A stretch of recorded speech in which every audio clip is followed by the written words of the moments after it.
तो आज है हमारा पहला चैप्टर जो कि पार्टनरशिप से है और नाम है उसका फंडामेंटल्स। ठीक है, तो फंडामेंटल्स किसके? Of partnership.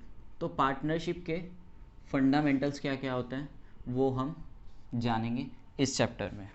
ठीक है, तो मैं अगर पार्टनरशिप की बात करूं तो अगर मीनिंग देखूं सबसे पहले मीनिंग में लिखा हुआ है partnership is defined by the Indian partnership act 1932। मतलब कि पार्टनरशिप डिफाइंड है किस एक्ट में? Indian partnership act 1932। तो आगे जो भी हम पढ़ने वाले हैं वो किसके अकॉर्डिंग पढ़ेंगे? वो पढ़ेंगे इंडियन पार्टनरशिप एक्ट 1932 के अकॉर्डिंग।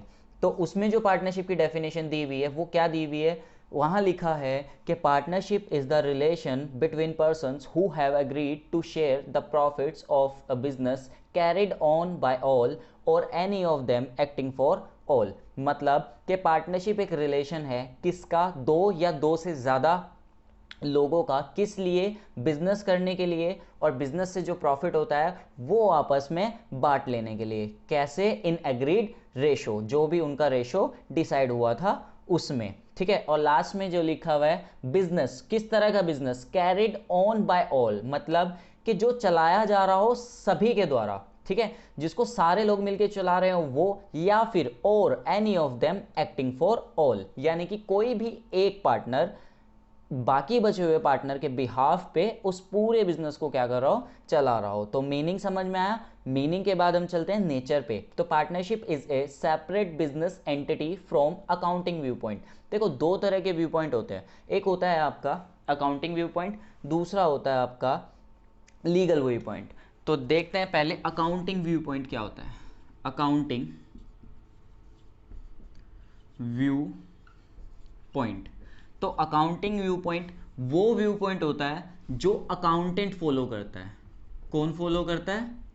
अकाउंटेंट। ठीक है, तो अकाउंटेंट है कौन? हम अकाउंटेंट है। कभी भी खुद को बिजनेस का ओनर नहीं मानना है। आप क्या हो? आप एक अकाउंटेंट हो। ठीक है, और दूसरा व्यू पॉइंट होता है लीगल व्यू पॉइंट। तो ये लीगल व्यू पॉइंट भी जान लेते हैं, ये क्या होता है। ये वो व्यू पॉइंट होता है जो कोर्ट फॉलो करता है। ठीक है, तो हम जो फॉलो करेंगे वो अकाउंटिंग व्यू पॉइंट होगा, कोर्ट जो फॉलो करेगा वो लीगल व्यू पॉइंट होगा। ठीक है, तो अकाउंटिंग व्यू पॉइंट से बिजनेस क्या है? एक सेपरेट लीगल एंटिटी है। तो सेपरेट लीगल एंटिटी मतलब कि बिजनेसमैन, यानी कि जो कौन है? आपके पार्टनर्स। तो पार्टनर्स अलग हैं, ठीक है, और आपका बिजनेस अलग है। ठीक है, तो ये क्या है? ये अकाउंटिंग व्यू पॉइंट से आप पार्टनरशिप क्या है आपकी? अकाउंटिंग व्यू पॉइंट से पार्टनरशिप एक सेपरेट लीगल एंटिटी है, यानी कि पार्टनर्स बिजनेस से अलग है। लेकिन लीगल व्यू पॉइंट से क्या है? पार्टनर और बिजनेस अलग नहीं है। तो लीगल व्यू पॉइंट से partnership is not a separate legal entity. वो मैं बताता हूं कैसे। ये बैलेंस शीट थी, ठीक है, तो बैलेंस शीट में एक साइड होती है आपकी लायबिलिटी साइड, मतलब जो आपको पे करनी है। दूसरी साइड होती है आपकी एसेट साइड। ठीक है, सपोज करो आप बिजनेस सही से नहीं चला पा रहे हो और अब आप क्या कर रहे हो? अपनी फर्म को वाइंड अप कर रहे हो, मतलब बंद कर रहे हो। ठीक है, तो आपकी एसेट्स तो कम रह गई, लेकिन क्या हुआ? आपकी लायबिलिटीज ज्यादा हो गई। तो इस कंडीशन में क्या होगा? इस कंडीशन में ये होगा कि आप अपनी लायबिलिटीज पे नहीं कर पाओगे क्योंकि आपकी एसेट्स कम है। और आप क्या कहोगे कोर्ट में जाके कि देखो जी हम तो अलग हैं, क्योंकि पार्टनरशिप अभी आपने क्या देखा? अकाउंटिंग व्यू पॉइंट से सेपरेट लीगल एंटिटी। तो कोई आदमी जिसे आपको 2 लाख रुपए देने थे और आप उसको बोल रहे हो कि हमारी एसेट्स खत्म हो चुकी है, हम आपको पे नहीं कर सकते, तो कोर्ट क्या बोलेगा? कोर्ट बोलेगा कि लीगल व्यू पॉइंट से आप क्या हो? लीगल व्यू पॉइंट से partnership is not a separate legal entity. तो आपको ये 2 लाख रुपए अपने घर से लाके देने पड़ेंगे। ठीक है, तो क्या होगा? ये 2 लाख रुपए पार्टनर्स अपने घर से लेके आएंगे, लेकिन इस क्रेडिटर्स को पेमेंट की जाएगी। ठीक है, तो यहां पे क्या हुआ कि partnership is not a separate legal entity. तो अकाउंटिंग व्यू पॉइंट से क्या होगा? Separate legal entity. Legal view point से not a separate legal entity. फिर उसके बाद करते हैं, जब पैसे वो अपने घर से लेके आ रहे हैं तो इसका मतलब क्या हुआ कि पार्टनर्स की लायबिलिटी कैसी है? अनलिमिटेड। ठीक है, तो पार्टनर्स की लायबिलिटी कैसी है, अनलिमिटेड।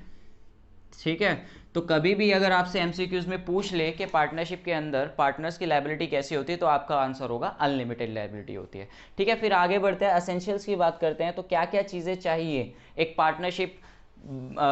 पार्टनरशिप फर्म बनाने के लिए। तो पहली चीज़ है आपकी 2 और मोर पर्सन।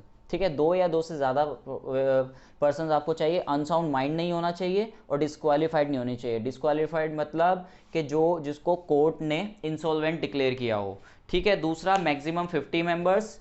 ठीक है, तो पार्टनरशिप के अंदर मैक्सिमम 50 मेंबर्स हो सकते हैं, उससे ज़्यादा नहीं। पार्टनरशिप एग्रीमेंट जरूर होना चाहिए, चाहे वो ओरल हो या फिर वो रिटर्न हो। फिर उसके बाद लॉफुल बिजनेस होना चाहिए, ऐसा नहीं होगा कि आप कोई अनलॉफुल एक्टिविटी कर रहे हो। ठीक है, फिर उसके बाद प्रॉफिट शेयरिंग रेशो होना चाहिए। फिर लास्ट में लिखा हुआ है म्यूचुअल एजेंसी। म्यूचुअल एजेंसी मतलब कि सभी पार्टनर के बीच में एक रिलेशन होना चाहिए। रिलेशन कैसा, ठीक है, हर एक पार्टनर एक दूसरे पार्टनर के लिए एक एजेंट के तौर पे काम करेगा। किसके तौर पे काम करेगा, एक एजेंट के तौर पे। कैसे, लास्ट में लिखा हुआ है business can be carried on by all or any of them acting for all. यानी कि बिजनेस या तो सभी पार्टनर चलाएं, ठीक है, या फिर कोई एक पार्टनर एज ए एजेंट काम करे बाकी सभी पार्टनर्स के लिए। ठीक है, तो इसी को ही बोलते हैं म्यूचुअल एजेंसी। और ये जो म्यूचुअल एजेंसी होते हैं ना, इसको रियल टेस्ट ऑफ पार्टनरशिप भी बोलते हैं। ठीक है, रियल टेस्ट ऑफ पार्टनरशिप मतलब कि ये म्यूचुअल एजेंसी होनी चाहिए।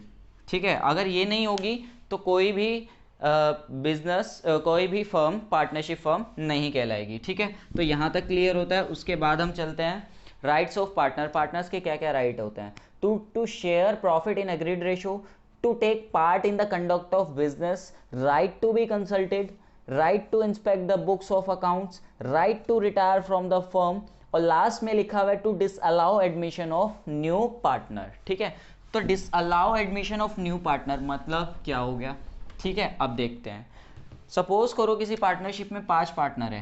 पहला पार्टनर बोलता है कि नया पार्टनर आ सकता है, दूसरा पार्टनर भी बोलता है आ सकता है, तीसरा पार्टनर बोलता है वो भी कि आ सकता है, फोर्थ वाला भी बोलता है कि आ सकता है, लेकिन 5 वाला एडमिशन को मना कर रहा है। वो कह रहा है नहीं हम 5 ही रहेंगे, हम किसी छठे पार्टनर को नहीं आने देंगे। ठीक है, तो मॉरली क्या लगता है, मॉरली ये लगता है कि देखो 4 पार्टनर तो बोल रहे हैं ना, तो एडमिशन को अलाउ कर दो, है ना, तो एडमिशन अलाउ हो जाना चाहिए। लेकिन होता क्या है कि अगर एक भी पार्टनर ने मना कर दिया, ठीक है, तो जो नए पार्टनर का एडमिशन है ना, ये नहीं हो पाएगा। ठीक, तो तो हर एक पार्टनर को क्या राइट है कि वो डिसअलाउ कर सकता है क्या, एडमिशन ऑफ न्यू पार्टनर। फिर उसके आगे चलते हैं पार्टनरशिप डीड। चलो इस पार्टनरशिप डीड को देखते हैं। ये पार्टनरशिप डीड होती क्या है, देखो मैंने अभी आपको बताया था, ऊपर हमने पढ़ा था कि पार्टनरशिप का एग्रीमेंट होना चाहिए। ठीक है ना, कि एग्रीमेंट होना जरूरी है, चाहे वो ओरल हो या फिर वो रिटर्न में हो।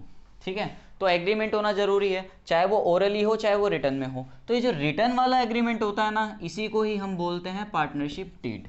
ठीक है, तो रिटर्न वाला जो एग्रीमेंट होगा उसी को हम बोलेंगे पार्टनरशिप डीड। ठीक है, और एक और चीज मैं आपको बता दूं, बहुत सारे बच्चे सोचते हैं कि पार्टनर्स ने मिलकर, ठीक है, मैं मानता हूं ए बी और सी है, इन तीनों ने मिलकर एक फर्म खोली है। ठीक है, उसका नाम इन्होंने रख दिया ए बी सी ब्रोस। ठीक है, A B C Bros company, तो ये इन्होंने ये नाम रख दिया। ठीक है, तो बहुत सारे बच्चों को ये लगता है कि ये हमारा क्या है, ये हमारी पार्टनरशिप है। ठीक है, देखो ये कभी भी पार्टनरशिप नहीं होती, ये पार्टनरशिप फर्म होती है। ठीक है, तो पार्टनरशिप होती क्या है, पार्टनरशिप होती है आपकी ये जो ए बी प्लस सी इनके बीच में ये जो एग्रीमेंट है ना, इसी एग्रीमेंट को हम बोलते हैं पार्टनरशिप। क्या बोलते हैं, इसी एग्रीमेंट को हम बोलेंगे पार्टनरशिप। ठीक है, और ये जो मिलकर इन्होंने जो कंपनी खोली है, जो बिजनेस इनका है, उस बिजनेस को हम बोलेंगे पार्टनरशिप फर्म। ठीक है, तो ध्यान रखना इस एग्रीमेंट को ही हम बोलते हैं पार्टनरशिप। आगे आपके पास क्वेश्चन आएगा, आगे आपसे सवाल पूछा जाएगा कि डिसोल्यूशन ऑफ पार्टनरशिप और डिसोल्यूशन ऑफ फर्म में क्या अंतर है, ठीक है, तो वहां पे ध्यान रखना। तो पार्टनरशिप क्या है, पार्टनरशिप आपका एग्रीमेंट है, ठीक। चलो तो आगे बढ़ते हैं। तो डीड, डीड देख लेते हैं होता क्या है डीड में। डीड में सबसे पहले लिखा हुआ है डिस्क्रिप्शन ऑफ पार्टनर, यानी कि पार्टनर की डिटेल्स। दूसरा डिस्क्रिप्शन ऑफ फर्म, फर्म की details. Nature of business, business किस नेचर का है। कॉमेंसमेंट ऑफ पार्टनरशिप, मतलब आपकी पार्टनरशिप कब से शुरू हुई है, कैसे शुरू हुई है। फिर कैपिटल कंट्रीब्यूशन, कितनी कैपिटल थी। इंटरेस्ट ऑन लोन, देखो इंटरेस्ट ऑन लोन मैं आपको बता दूं, ये वो लोन नहीं है जो आप सोच रहे हो, ठीक है। दो तरह के लोन होते हैं, एक होता है इनसाइडर्स लोन, दूसरा होता है आउटसाइडर्स लोन। तो जो इनसाइडर्स लोन होता है मतलब कि जो आपने बिजनेस के अंदर के लोगों से लिया है, यानी कि ये वो लोन है जो पार्टनर ने दिया है किसको, टू फर्म। तो जो पार्टनर ने लोन, अगर पार्टनर लोन देगा किसको, फर्म को, तो उसको हम बोलेंगे लोन टू फर्म, ठीक है। आगे बढ़ देते, तो उसके इंटरेस्ट रेट के बारे में आपको पार्टनरशिप डीड के अंदर लिखना होगा। तो उसी की बात हो रही है, इंटरेस्ट ऑन लोन, फिर दूसरा इंटरेस्ट ऑन कैपिटल, फिर तीसरा इंटरेस्ट ऑन ड्राइंग्स, फिर फोर्थ एवेल्युएशन ऑफ गुडविल, मतलब कि गुडविल का कौन सा मेथड आप यूज करने वाले हो जब आप गुडविल की कैलकुलेशन करोगे। फिर उसके बाद रिमेन्यूरेशन टू पार्टनर। तो रिमेन्यूरेशन में दो चीज़ आ सकती है आपकी, पहला सैलरी, दूसरा कमीशन। देखो रिमेन्यूरेशन टू पार्टनर का क्या मतलब होता है, रिमेन्यूरेशन टू पार्टनर का मतलब ये, देखो आपने टाइप्स ऑफ पार्टनर के अंदर पढ़े होंगे, sleeping partner, active partner, nominal partner. तो मैं यहाँ पे दो ही पार्टनर ले रहा हूँ, एक लेता हूँ स्लीपिंग पार्टनर, ठीक है, दूसरा लेता हूँ एक्टिव पार्टनर। एक्टिव पार्टनर कौन होता है, जो रेगुलरली एक्टिव रहता है बिजनेस के अंदर। दूसरा स्लीपिंग पार्टनर कौन होता है, जो सिर्फ कैपिटल लगा के छोड़ देता है, ठीक है, तो वो होता है हमारा स्लीपिंग पार्टनर। देखो ये एक्टिव पार्टनर है, तो ये जाहिर सी बात है ये एक्टिवली पार्टिसिपेट कर रहा है बिजनेस एक्टिविटीज में। तो ये क्या करेगा, ये इसके बदले में कुछ ना कुछ एक्स्ट्रा लेगा। तो वो क्या चीज़ ले सकता है, वो या तो सैलरी ले सकता है, ठीक है भाई, ये सुबह से शाम तक रहता है बिजनेस में, कल को ये काम आप किसी तीसरे बंदे से करवाने लगो तो वो आपसे सैलरी चार्ज करेगा, तो बेसिकली ये भी आपसे सैलरी चार्ज कर रहा है। या फिर ये कमीशन लेगा, किसमें, प्रॉफिट में, ठीक है। तो ये दोनों चीज़ें ले सकता है, तो पार्टनर को दी जाने वाली कमीशन या फिर पार्टनर को दी जाने वाली सैलरी, इसी को हम बोलते हैं रिमेन्यूरेशन, ठीक है। फिर लास्ट में लिखा हुआ right and duties of partner, यानी कि पार्टनर की क्या क्या राइट एंड ड्यूटीज हैं। फिर उसके बाद बात करते हैं एब्सेंस ऑफ डीड की।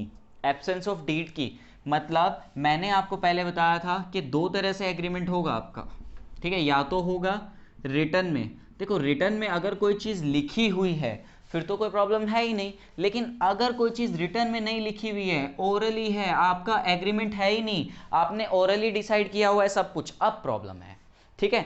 हो सकता है कोई चीज़ आप भूल जाओ कि पास्ट में क्या डिसाइड हुई थी, या फिर ये हो सकता है कि आप अपने वादे से मुकर जाओ। तो इस तरह से क्या होगा, इस तरह से डिस्प्यूट खड़ा होने वाला है, और उस डिस्प्यूट को लेके अब आप कहाँ जाने वाले हो, अब आप जाओगे कोर्ट में, ठीक है। तो कोर्ट में जाओगे, वो डिस्प्यूट्स क्या क्या हो सकता है वो हम यहां देख लेते हैं, ठीक है। तो सबसे पहले लिखा हुआ है मैटर्स, तो क्या क्या मैटर्स हैं, सबसे पहले लिखा हुआ है sharing of profit and loss. आपके बीच में डिस्प्यूट है प्रॉफिट को बांटने के लिए, प्रॉफिट या लॉस को बांटने के लिए, ठीक है। तो आप जाओगे कोर्ट के पास, कोर्ट में जाके कहोगे कि जी हमारे बीच में डिस्प्यूट हो रहा है प्रॉफिट एंड लॉस बांटने के लिए। तो कोर्ट बोलेगा कि आप अपना एग्रीमेंट दिखाओ, आपके पास एग्रीमेंट नहीं है तो कोर्ट ये डिसाइड करेगा चाहे प्रॉफिट हो चाहे लॉस हो, जितने भी पार्टनर्स हैं सबके बीच में इक्वली बटेगा। फिर उसके बाद दूसरा मैटर आपके आ जाता है इंटरेस्ट ऑन कैपिटल का। कोई पार्टनर चाहता है कि इंटरेस्ट ऑन कैपिटल दिया जाए, दूसरा पार्टनर इस चीज़ को मना कर रहा है, तो अगर इस डिस्प्यूट को लेके आप कोर्ट में जाओगे तो प्रोविजन दिया हुआ है पार्टनरशिप एक्ट 1932 के अंदर, क्या लिखा हुआ है कि interest on capital not allowed होगा। तो आपको क्या होगा, आपको क्या करना होगा कि इंटरेस्ट ऑन कैपिटल को नहीं देना होगा। फिर ऐसे ही इंटरेस्ट ऑन ड्राइंग्स का सेम ट्रीटमेंट होगा, इंटरेस्ट ऑन ड्राइंग्स भी नॉट अलाउड होगा। एक चीज अलाउड होगी, इंटरेस्ट ऑन पार्टनर्स लोन, यानी कि वही लोन जिसके बारे में मैंने अभी 2 मिनट पहले आपको बताया था। अगर पार्टनर ने कोई लोन फर्म को दिया है तो उसको हम बोलेंगे इंटरेस्ट ऑन पार्टनर्स लोन। तो ये कितना दिया जाएगा, ठीक है, तो ये दिया जाएगा 6% पर एनम के हिसाब से, यानी कि पूरे साल का 6%। फिर उसके बाद रिमेन्यूरेशन टू पार्टनर। रिमेन्यूरेशन में दो चीजें मैंने आपको बताई थी, या तो सैलरी या फिर आपकी कमीशन। तो इन दोनों चीज़ों में से कोई भी चीज़ उसको नहीं मिलेगी पार्टनर को, भले ही वो क्या कर रहा हो, एक्टिवली पार्टिसिपेट कर रहा हो। तो ना तो रेम्यूनरेशन अलाउड होगी, ना इंटरेस्ट ऑन कैपिटल अलाउड होगा, और ना ही इंटरेस्ट ऑन ड्राइंग्स अलाउड होगी। Sharing profit and loss equally होगा, और interest on partners loan 6% per annum के हिसाब से होगा। लास्ट में एडमिशन ऑफ पार्टनर, तो सभी पार्टनर को एग्री करना जरूरी है। अगर एक पार्टनर मना कर रहा है तो एडमिशन नहीं हो पाएगा। ठीक है, तो ये था हमारा थ्योरी पोर्शन जो कि आज कंप्लीट होता है। फिर कल से हम पढ़ेंगे अपना न्यूमेरिकल्स।